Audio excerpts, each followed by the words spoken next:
After spending 9 hours in the rain installing a new roof to stop the leaks that were ruining her aesthetic, I came inside soaked and shivering. My wife didn't even look up from her phone. "You stink. Go take a shower before you touch anything I paid for," she said.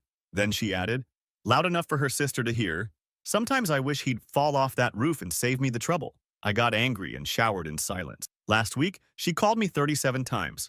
I never thought I'd be posting here, but I need to get this off my chest. Throwaway for obvious reasons. My 31M wife Sophia, 29F, and I have been married for 5 years, together for 7. Looking back, there were red flags I ignored, but love makes you stupid sometimes. Last Tuesday, it was pouring rain, like biblical flooding type stuff. Our roof had been leaking for weeks, and Sophia kept complaining about how the water stains were completely ruining her aesthetic and making our place look tragic in her social posts. She'd been badgering me to fix it, saying she couldn't possibly invite her followers over for her little home tour series with the ceiling looking like that. So despite the weather forecast, I spent my day off tackling 9 straight hours in that downpour because I knew if I put it off again, I'd never hear the end of it. The wind was whipping. I was soaked to the bone within minutes. But I kept going because that's what you do when your house needs fixing, right? At least that's what my dad taught me. Fix what's broken. Take care of your own. By the time I finished, I was shivering so bad I could barely climb down the ladder. My fingers were pruned and numb, and I'd lost feeling in my toes around hour 6. All I wanted was a hot shower and maybe, I don't know, a thanks or some soup or literally anything that showed my wife gave half a damn about me nearly getting pneumonia to fix her precious aesthetic. I walked into our house dripping everywhere but trying to stay on the tile by the door. Sophia was sprawled on our $1,500 couch that I'm still paying off, scrolling through her phone. Her sister Willow was over, both of them drinking wine and laughing about something. Neither looked up when I came in. When Sophia finally noticed me, she didn't ask if I was okay or if the roof was fixed. She just looked at me with this disgusted expression and said she could smell me from across the room. Told me to go take a shower before I touched anything she paid for. Then, and this is what keeps replaying in my head, she turned to Willow and said loud enough to make sure I heard that sometimes she wishes I'd fall off that roof and save her the trouble. Willow laughed. Like my wife wishing I would die was just a cute little joke. I stood there, rain and probably tears mixing on my face, and Sophia just went back to her phone. I wanted to scream, but instead, I just went to shower in silence, stood under that hot water for 20 minutes, trying to feel something other than this hollow ache in my chest. That night, lying next to her while she scrolled through social media with her back to me, I started thinking about our finances. I realized I couldn't remember the last time Sophia contributed to our mortgage. She works, sort of, as an influencer, but most of her money goes to clothes, makeup, and weird subscription boxes that pile up unopened. The next morning, while she was at her Pilates class, I did something I've never done before. I looked at our accounts, really looked at them, found out she's opened 3 credit cards in my name, found out she's been transferring money from our joint account to her personal one every month. Small amounts, 200 here, 300 there, money I thought was going toward our future. I texted my buddy Carter asking if we could grab a beer. Needed someone to tell me I wasn't crazy. We met at this dive bar where nobody takes selfies, and I spilled everything. The roof, the comment about wishing I'd fall, the money. Carter just listened, nursing his beer, then asked a question that hit me like a truck. What would you tell me to do if I came to you with this story? I'd tell him to run. I'd tell him his wife doesn't respect him, doesn't love him, and is using him as an ATM with construction skills. That night, Sophia asked me to hang some shelves for her office corner, said she needed them for an Instagram partnership she'd landed. When I asked about the credit cards, she exploded, started crying, saying I was trying to control her, that I didn't support her career, that all her friends' husbands helped them without questioning every little expense. The next few days were tense. I started sleeping in the guest room, started looking closer at everything, found out the emergency money she borrowed for her mom's supposed medical bills went toward a weekend trip with Willow that she posted all over social, but somehow forgot to mention. Found out the roof wasn't even leaking that badly. She'd exaggerated because she wanted to redo the ceiling with some trendy pattern she'd seen online. Yesterday, I met with a divorce attorney. Didn't tell Sophia where I was going, just said I had errand. The lawyer laid it all out, how I should document everything, how to protect what's left of my assets, what to expect. It felt surreal sitting there, planning the end of my marriage, but also like I could finally breathe again. Last night, Carter helped me move some important stuff to his place. Important documents, family heirloom, the basic go bag the lawyer suggested. This morning, I left for work, but didn't come home. Turned off my phone. Spent the day thinking, driving around, sitting in parks, trying to figure out when my life turned into this mess and how I never saw it coming. When I finally turned my phone back on around midnight, I had 37 missed calls from Sophia, not because she was worried about me, but because the dishwasher had flooded and she needed me to fix it. I didn't call back. I'm writing this from Carter's couch, trying to figure out my next move. Part of me wants to just ghost completely, but the smarter play is to follow the lawyer's advice. Document everything. Protect my finances. Make sure I don't get completely screwed in the divorce. The roof was the last straw, but it was just a symptom of the real problem. I've spent years building a life with someone who sees me as nothing but a walking wallet and handyman, someone who wouldn't care if I fell off a roof tomorrow as long as I fixed the leak first. I'm done being taken advantage of. I'm done being the punchline to her jokes with Willow. I'm done watching my hard-earned money disappear into her endless pursuit of validation from strangers on the internet. This isn't going to be pretty, but for the first time in years, I feel like I'm standing up for myself. I know there's a storm coming, but I just spent 9 hours in the rain fixing a roof. I think I can handle whatever she throws at me next. We'll update when there's more to share. Thanks for reading if you made it this far. Update 1. First, I just want to say thanks for all the support on my last post. Reading your comments helped me realize I'm not crazy for feeling the way I do. Sorry for the delayed update. It's been a wild couple of weeks, so I mentioned I'd spent the night at Carter's place after the whole roof incident, and Sophia had blown up my phone with 37 calls. What I didn't mention was that not a single one of those voicemails asked if I was okay. Every single message was about the flooded dishwasher and how I needed to man up and come home to fix it. Day 2 of staying at Carter's, I woke up to 64 notifications, texts, calls, DMs on every platform we're connected on. The tone had shifted from demanding to slightly concerned. Not concerned for me, mind, but concerned about how this looked. Apparently, some of her followers had started asking where her husband was after she posted about having to call a plumber and spending $300 of our money. Meanwhile, I was following my lawyer's advice to the letter. First order of business: finances. I went to my bank and opened a new account at a completely different bank. Had my paychecks redirected there. Then I started combing through our credit card statements from the past 2 years. What I found made me physically sick. Remember those 3 credit cards in my name I mentioned? Turns out there were actually 5, with a combined balance of just over $24,000. Most of the charges were for online shopping, spa treatments, and weekend business trips I'd never heard about. There were also several large transfers to someone saved in the payment history as just D. I took all this to my lawyer, who just nodded like she'd seen it 1,000 times before. She helped me file fraud reports for the 2 cards I genuinely didn't know about, and started building a paper trail for the divorce. By day 4, Sophia's messages turned desperate. She'd called my mother, who I'd already briefed on the situation. Mom never liked Sophia anyway. She'd shown up at my workplace looking for me. She'd even filed a missing persons, which the police quickly closed after I called them to explain I was fine, just taking space from my marriage. That's when things got interesting. Carter and I were grabbing dinner when his phone lit up with a text from Willow. Apparently, Sophia had been telling everyone I was having a mental breakdown, that I'd been acting erratic for months, and that she was worried about my dangerous behavior. Carter showed Willow the screenshots I'd taken of the credit card statements, the fraud reports, the bank transfers, the 37 voicemails about the dishwasher, but not my well-being. The next morning, Willow called me directly. She sounded different, hesitant, almost embarrassed. She started by apologizing for laughing at Sophia's roof comment. Then she dropped a bomb. Sophia had been in contact with her ex, Damien, for months. Not just casual contact either. Willow had seen messages pop up on Sophia's phone during a girls' night, messages no married woman should be receiving. When confronted, Sophia had laughed it off as just harmless flirting that boosted her engagement numbers. I asked Willow who D might be in Sophia's payment apps.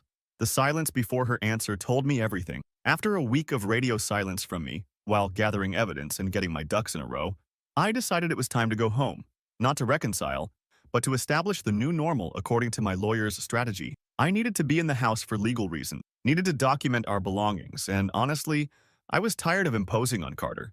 Though the man's a saint and never complained once. Walking into my own home felt strange, like I was entering a movie set of my former life. Sophia was on the couch, where else, scrolling through her phone. What else? But she jumped up when I walked in. The performance that followed would have been Oscar-worthy if it hadn't been so transparent. First came the tears and the desperate hug I sidestepped, then the rapid-fire question. Where had I been? Why hadn't I called? Did I know how worried she'd been? Then, when she realized I wasn't playing along with the concerned wife act, her tone shifted. She reminded me of all the things she'd done for me. I'm still trying to figure out what those were. She brought up how she'd supported my dreams, by which she meant not actively sabotaging my career. She even tried to make me feel guilty about the dishwasher flood that had apparently ruined her favorite shoes. I set my bag down, looked her in the eye, and told her I knew about the credit cards, about Damien, about the money transfer. Her face went through about 12 expressions in 2 seconds, finally settling on defensive anger. The next few hours were a blur of accusations, gaslighting, and some truly creative rewriting of our marital history. According to Sophia, I was controlling. I was stifling her creativity. I was jealous of her success. I never supported her dreams. The greatest hits of projection, basically. When I didn't react, she changed tactics, trying to seduce me, as if that would make me forget $24,000 of debt. That night, I slept in the guest room with the door locked. In the morning, I laid out the new rules. We're living separate lives under one roof until the divorce is finalized. I'm not fixing anything else in the house. She needs to contribute to household expenses for the first time in our marriage. All joint accounts are frozen, already done. She has 30 days to explain the credit card charges or the fraud reports stand. She thought I was bluffing, tested me the very next day when the garbage disposal jammed, came into my office with that fake sweet voice, asking if I could take a quick look at it. I smiled, handed her the card of a local handyman, and went back to my laptop. The look on her face was priceless, like she'd just discovered gravity wasn't real. Then came the real test. 3 days after my return, we had a massive thunderstorm. Guess what started leaking? The roof. The same roof I'd spent 9 hours fixing in the rain. Turns out, Sophia had hired someone to inspect my work while I was gone, and they'd somehow made it worse. Probably because she hired the cheapest person she could find on a TaskRabbit app. Water was dripping right onto her precious vanity setup where she filmed her makeup tutorial. She came running to me in a panic, actually grabbing my arm and trying to pull me toward the ladder in the garage. I gently removed her hand and suggested she try standing on a chair and holding a bucket since that's what she'd expected me to do for months whenever something in the house broke. Then, I grabbed my jacket and went to meet Knox, my old mentor, for advice on starting my own contracting business. The psychological warfare from Sophia escalated after that. She tried turning our friends against me, but stopped when I started showing them the credit card statements. She tried working Willow as an intermediary, but that backfired when Willow took my side. She even called my mother crying, but Mom just told her she'd always seen through her act. Her final play was posting vague, sympathy fishing statuses online about going through a difficult time and discovering who's really there for you. Her followers ate it up, sending heart emojis and stay strong messages. But her real friends, the ones who knew us both, were notably silent. This morning marked 2 weeks since I came back home. I woke up to find Sophia sitting at the kitchen table, looking defeated for the first time since I've known her. No phone in sight. She pushed a folder toward me. Bank statements, showing she'd paid off 2 of the credit cards from her personal savings. It barely made a dent in what she owes, but it was the first genuine acknowledgement that she'd screwed up. Then she asked if we could talk about giving things another try. I almost laughed. Instead, I told her I'd already found an apartment and would be moving out next week. And then I showed her what I'd discovered last night. Messages between her and Damien planning a weekend together for the exact days I was missing. A weekend that never happened because she was too busy dealing with the fallout of my disappearance. She's been calling Willow for the past 3 hours straight. Willow's been texting me the highlights. Apparently, Sophia never expected consequences to actually apply to her. The lease on my new place starts Monday. Carter's helping me move. The divorce papers are ready to file. Sometimes fixing a roof isn't enough when the whole foundation is rotten. Finally, update. It's been 3 months since my last post, and honestly, I wasn't planning on writing another update. But I woke up today to a weird notification. Sophia had tagged me in an old photo from our honeymoon. First time my phone's buzzed with her name in weeks. Strange how something so small can still make your stomach drop, even when you're supposedly over it. So I figured I'd give you guys the closure you deserve after following this train wreck. Pour yourself something strong. This one's a journey. Moving into my apartment was weirdly anticlimactic. Just a regular Tuesday. Carter helped me haul the essentials, my bed, TV, clothes, and tools. The place is small, just 1 bedroom, but the rent is decent, and more importantly, there's no one here calling me useless while simultaneously demanding I fix everything. The first night, I ordered pizza, sat on my half-assembled IKEA couch, and felt something I hadn't in years. Peace. No walking on eggshells, no critiques about crumbs or fingerprints, no passive-aggressive sighs when I wanted to watch sports. But of course, Sophia wasn't going down without a fight. First came the love-bombing texts, how much she missed me, how the house felt empty, how she'd been doing so much work on herself. Translation, she watched a few TikTok therapy videos. When that didn't work, she tried guilt, photos of leaks I wasn't there to fix, screenshots of plumber estimates that were bankrupting her, sad selfies with captions about healing from betrayal that her followers ate up like candy. Meanwhile, Damien resurfaced. Remember him? The mystery D from her payment apps? Apparently, once he realized Sophia might soon be single, and mistakenly thought she'd have money from the divorce, he was suddenly very interested in rekindling things. Willow caught them having lunch at a cafe near my house. When confronted, Sophia claimed they were just discussing business opportunities. Yeah, right. What kind of business gets conducted with footsie under the table? Willow's words, not mine. The divorce proceedings started getting real about a month in. The look on Sophia's face when she realized I had documented everything was almost worth the $24,000 in credit card debt she'd racked up. Almost. Her lawyer, some dude fresh out of law school who kept calling me sir, despite being maybe 3 years younger, tried arguing that Sophia contributed significantly to the household in non-financial ways. When my lawyer asked for specific examples, he mentioned her building her brand from our home and creating content that indirectly promoted my services. My lawyer, who's honestly worth every penny, simply pulled out the folder of screenshots. Sophia's comments about wishing I'd fall off the roof, texts to friends complaining about having to pretend to like my cooking, and of course, the credit card statements showing charges for services I supposedly provided, but she actually hired out behind my back. The meltdown that followed was epic. Tissues everywhere, mascara rivers, the works. Her lawyer looked like he wanted to crawl under the table. Back at the house, things were deteriorating. Literally. Remember that roof I fixed? The one that started this whole saga? Turns out Sophia's bargain bin handyman had actually damaged the underlayment, and water was now leaking into multiple rooms. She called me 15 times in one day, progressively more desperate, ending with an actual sobbing voicemail begging me to just come look at it.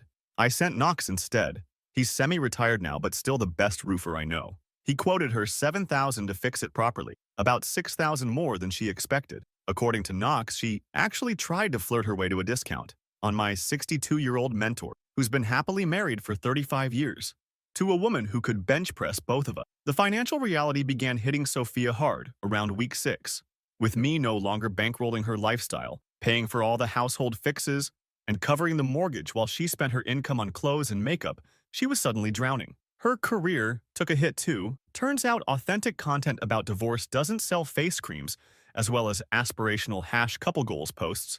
Who knew? She tried moving Damien in to split costs, but that lasted all of 9 days before he bailed. Apparently, he was expecting the pre-divorce Sophia, the one with the seemingly endless budget for dinners out and weekend trips.